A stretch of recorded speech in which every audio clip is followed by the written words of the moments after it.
I'm Brian Fleming. I'm one of the founders at Sucker Punch Productions, and we're here showing Infamous Second Son.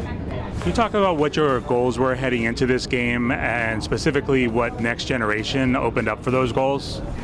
Well, I think for game makers, you always are looking at ways to make the game more immersive, more beautiful, and just be a bigger experience for players. And so when we started out looking at the next gen, we looked at it from both a gameplay standpoint and an aesthetic standpoint. So from the gameplay standpoint, we wanted to explore more fantastic powers. We've done all these games with electrical powers.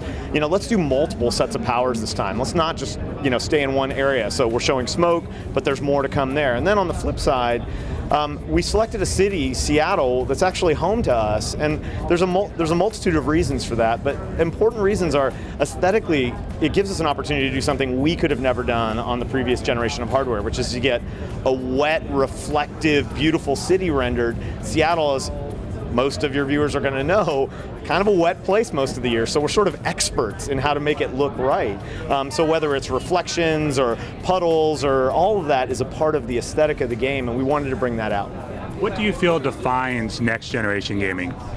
Well, I think that every time there's a generational leap, we all ask ourselves that question, and I think today's show of Second Son is kind of our answer to that. It is a more expansive view, it's more beautiful reflections, it's better animation, it's more expressive powers, it's sort of a heightening of everything we've done, for the last generation, and so we always are looking at every aspect of the game, whether it's music. We have HDR sound now, which kind of simulates the way that your ear perceives audio. Every aspect of the game, we have to look for ways to increase the quality and the quality of the experience. Can you talk a little about the story and where this takes place in mythology? So, in the Infamous universe, the events of the first two games actually happened about 7 years before Second Son. And they were so disastrous that the government created a rapid response force called the Department of Unified Protection, or the DUP.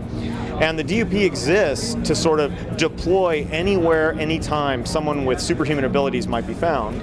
And at the beginning of this game, there is a crash and a number of superhumans actually escape from the DUP's containment. And so this story is the story of them trying to capture those people, and along the way we find that our protagonist is one of them. What do you find is unique about this protagonist? Well, I think the thing that's special for us, at the Seattle side, he really belongs in Seattle. He's a member of one of the Pacific Northwest tribes. He belongs in this universe. For us, I think the thing that's the most unique as a gameplay is his ability to find other superhumans and absorb their powers into himself and kind of make them his own. It's a new mechanic for us. It gives players a ton of opportunities to experiment and discover and change powers.